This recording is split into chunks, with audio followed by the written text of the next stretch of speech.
अपर्णा यादव 2027 के विधानसभा चुनाव लड़ेगी, लेकिन किस पार्टी से लड़ेगी? आखिरकार कौन उनको अपना कैंडिडेट बनाएगा? क्या समाजवादी पार्टी फिर से उनको अपनाएंगे या फिर भारतीय जनता पार्टी में रह करके ही योगी आदित्यनाथ जी अपर्णा यादव पर दांव खेलेंगे? इस पर हम चर्चा करेंगे। सबसे पहले हम आपको बता दें दर्शकों, 2027 का विधानसभा चुनाव ज्यादा दूर नहीं है, महज कुछ महीनों का वक्त जो है बचा हुआ है और इसी के चलते एक तरफ जो है अखिलेश यादव तो दूसरी तरफ योगी आदित्यनाथ जी दोनों अपने अपने रणनीति बना रहे हैं, या यूं कहे तो समाजवादी पार्टी और भारतीय जनता पार्टी रण में उतर चुके हैं। लोगों से मुखातिब हो रहे हैं, जनता से मुखातिब कर रहे हैं और खास तौर पर जो शगुफा चुनाव से पहले छोड़ा जाता है, हम इतने करोड़ रुपए का बजट देंगे, हम ये देंगे, हम वो देंगे, हम जनता को ये लाभ पहुंचाएंगे, हम जनता को ये सुविधा देंगे, इस तरह की चर्चाएं होनी शुरू हो चुकी हैं पूरे लगभग 75 जिलों में जो उत्तर प्रदेश के अंतर्गत आते हैं। लेकिन वही हम आपको ये भी बता दें, जो अब इन जो सरगर्मी के बीच, जो चुनावी सरगर्मी है, इसके बीच में सबसे ज्यादा चर्चा अगर किसी बात का हो रहा है, सबसे ज्यादा चर्चा अगर किसी शब्दों का हो रहा है और सबसे ज्यादा चर्चा अगर किसी इंसान का हो रहा है तो वो है अपर्णा यादव। अपर्णा यादव को लेकर के कहा यह जा रहा है जो आने वाले समय में उस पर दांव भारतीय जनता पार्टी खेल सकती है। भारतीय जनता पार्टी उनको अपना उम्मीदवार बना सकती है और किसी न किसी एक सीट से उसको जो है चुनावी रण में उतार सकती है। हम सब ने देखा 2022 के विधानसभा चुनाव से ठीक पहले अपर्णा यादव समाजवादी पार्टी का दामन छोड़ करके भारतीय जनता पार्टी में शामिल होती है।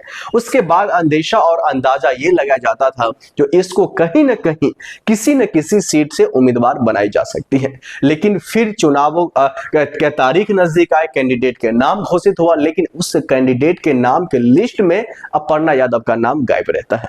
उनको किसी भी सीट से कोई जिम्मेदारी नहीं मिलती है, ना कि चुनावों में भी कोई खास जिम्मेदारी नहीं मिलती है, लेकिन वो चुनाव प्रचार के दौरान कई जगह पर एक्टिव होती हुई दिखाई देती है। उसके बाद तरह तरह के जो है कई तरह के उत्तर प्रदेश में चुनाव होते हैं, लेकिन किसी भी चुनाव में उनको कोई जो है किसी जगह से सीट पर चुनाव लड़ाने की बातें भारतीय जनता पार्टी की तरफ से नहीं की जा रही थी।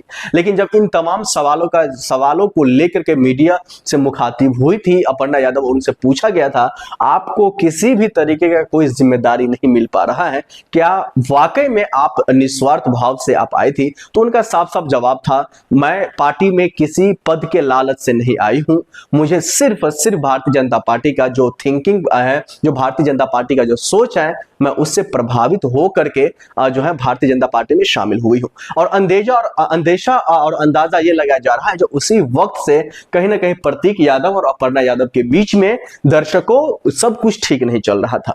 दोनों का पारिवारिक कलह जो है उसी वक्त से शुरू हो चुका था। खैर वो पब्लिक में और जो है वो पब्लिक डोमेन में ये बातें निकल करके नहीं आई थी। पब्लिक डोमेन में बातें 2026 में निकल करके आई जब प्रतीक यादव अपने सोशल मीडिया हैंडल से ये लिखते हुए स्टोरी और पोस्ट किया था जिसमें वो साफ साफ कहते हुए दिखाई दे रहे थे, अपर्णा यादव मेरे भाई से दूर कर रहे हैं, परिवार से दूर कर रहे हैं, मेरा जो है मनोबल तोड़ने की कोशिश कर रही हैं और साथ ही साथ परिवार तोड़ने की कोशिश कर रही है। और भी कई तरीके के शब्दों से वो लगातार स्टोरी और पोस्ट किया था। लेकिन महज कुछ दिन के बाद कह सकते हैं ये तमाम चीजों का सॉर्ट आउट हो गया था और दोनों के बीच में सब कुछ ठीक हो गया था।